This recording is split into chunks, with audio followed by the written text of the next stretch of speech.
The Queen is dead. Long live the King. Pagkatapos ng 7 dekadang pamumuno bilang reyna ng Britanya and 14 remaining Commonwealth realms,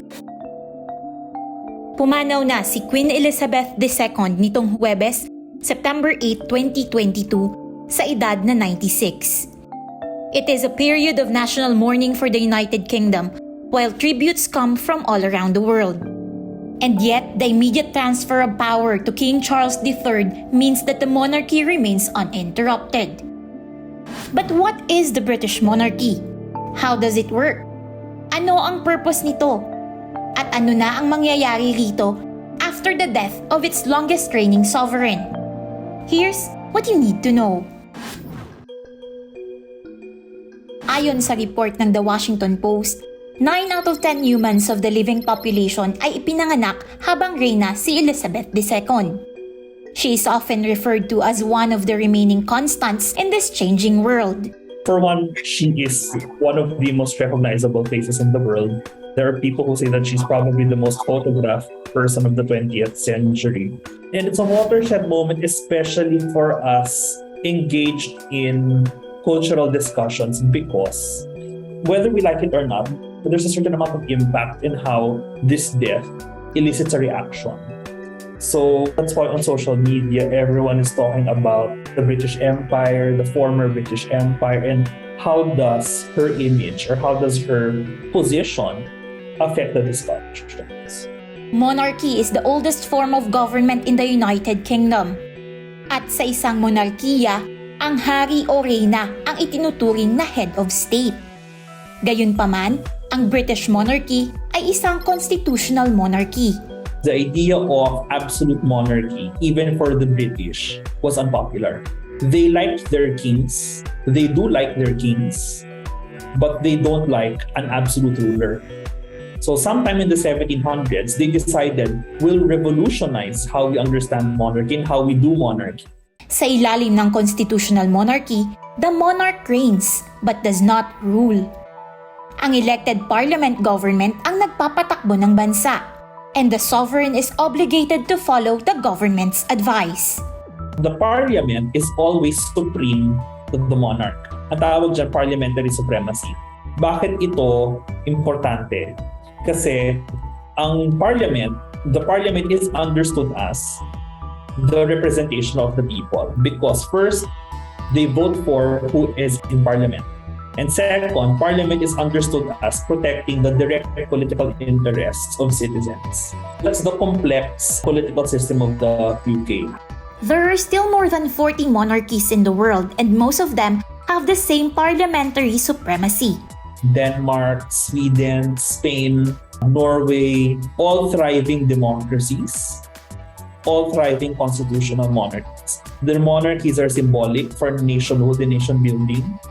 Parliament runs government, runs the economy, runs foreign affairs. Mayroon namang 7 remaining absolute monarchies in the world. Sa form of government na ito ay may kapangyarihan ang hari o reyna na mamuno at mamahala sa kanilang nasasakupan. Kasama dyan ang Brunei, Eswatini o dating Swaziland, Saudi Arabia, Oman, Qatar, United Arab Emirates, at Vatican na pinamumunuan ng Santo Papa as its head of state. And how does the political system in the Philippines compare? We vote for our president. That's one. Next is, in the Philippines, the president has an active political power, meaning namumuno siya. Or at least dapat siyang mamuno. Dapat siyang magdesisyon sa panahon ng krisis, dapat siyang magdesisyon patungkol sa foreign relations, sa national security, sa taxation. At the same time, ang relationship ng presidente sa Kongreso natin at sa Senado ay complex. It's a standard republic model. The UK is a standard parliamentary model. So it's very different. The monarchy becomes symbolic. Ito ang representasyon ng nasyonalismo, estabilidad, kultura at kasaysayan ng Inglaterra. The monarch of the UK cannot have active political preferences. So wala siyang pwedeng kampihan. Wala siyang pwedeng panigan. As the figurehead of the country, limitado sa ceremonial at non-partisan duties ang kanyang trabaho. Kasama rito ang bestowing of honors, meeting and dining with foreign leaders, traveling on tours abroad, and appointing the Prime Minister as recommended by the UK Parliament. In fact, Queen Elizabeth appointed 15 Prime Ministers during her reign. And the thing about British history is they have a very long documented history. And they're very proud of that as a nation. But if you think about it, what is probably the single biggest factor that saved or still allows monarchy to exist in the UK? It's the constitutional system. That monarchy's power is limited. All the power is with parliament. So it's the people who decide, not the monarch himself. So that's really, I think, one of the greatest triumphs of the British political system. So this is the role they now play in society. But where did the royal family come from? Isa sila sa pinakasikat, pinakamayaman, at pinakakontrobersyal na pamilya sa buong mundo. And it is a centuries-old institution. Bandang 827, sinimulang manakop ni King Egbert of Wessex ng mga kaharian at siya ang naging unang King of England. In the late 1600s, the line of succession came to a standstill. Noong 1701, ipinasa ng Parliament ang Act of Settlement stating that the royal lineage should restart with one of the king's distant relative. This is where Sophia of Hanover comes in. Sa kabila ng kanyang pagpanaw bago makaupo sa trono, ang kanyang anak na si King George I ang naging hari noong 1714. Mula noon hanggang sa kasalukuyan, lahat ng British monarch descendants ay nanggaling sa naturang bloodline. Ayon rin sa traditional laws of succession, not only will older children inherit the throne before younger siblings, but also that sons are prioritized over daughters. This was until 2011 when Parliament changed the rule, becoming the Succession to the Crown Act 2013, stating that it will no longer depend on gender. Elizabeth became queen in 1952 after her father King George VI died.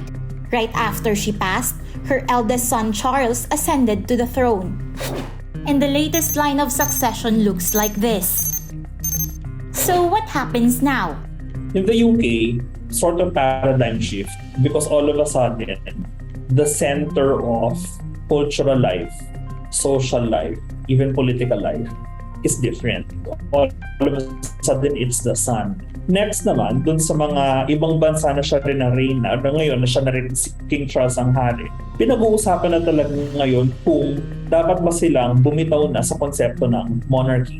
A lot of these former members of the empire that are still kingdoms now, autonomous kingdoms, are seeing a future that is different for them. And for the rest of the world? Not much different. Siguro a lot of people will be talking about monarchy as a political system kasi madami monarchy sa mundo. Sa Southeast Asia, for example, merong Thailand, Cambodia, Brunei, Latin monarchy. Sa Japan, a very famous monarchy in this part of the world. And then of course, the Middle East. I have a feeling pag-uusapan niya ng global society in terms of pag-iisipan nila, bakit ba kasi may monarchy pa? It's a debate that a lot of people will have to engage.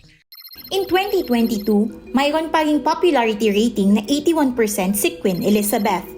So, how effective these monarchs and these royalty are is also dependent on the situation, the role of the country, the prominence of the country in global politics, and of course, the recognizability of the monarch. That's why Queen Elizabeth was so effective. She was the queen of a very powerful and politically influential country. And at the same time, she became a sort of global celebrity. Sa kabila nito, Prince Charles, now king, doesn't enjoy the same popularity. The role of unity, the role of unifying. So now, dito natin makikita ang galing ni King Charles in terms of magagawa ba niya yun. Issue rin ng mga panukalang i-abolish na ang royal family dahil sa milyong-milyong perang inilalaan sa kanila na galing sa taxpayers' money. Should the British get rid of monarchy overnight? If you think about the 1,400-year history of monarchy in the UK, an instant change will not be healthy. It might not even be safe. It may result in a big amount of instability. In a modern world kung saan hindi na political capital ang reverence katulad ng dati, are monarchies still as relevant as they were? As they should be? Again, it goes back to the countries themselves. Because countries at the end of the day are sovereign. They are allowed to choose what form of government they like. It's not about monarchy as a form of government itself. It's about whether countries are happy with how they do things. With her global prominence, Queen Elizabeth II represents the face of monarchy around the world. She also embodied the role as a form of duty. I declare before you all that my whole life, whether it be long or short, shall be devoted to your service and the service of our great imperial family to which we all belong. They transformed the image of monarchy as mere majestic symbol to a message of duty. Monarchy is now seen by the British themselves as the ultimate act of public service.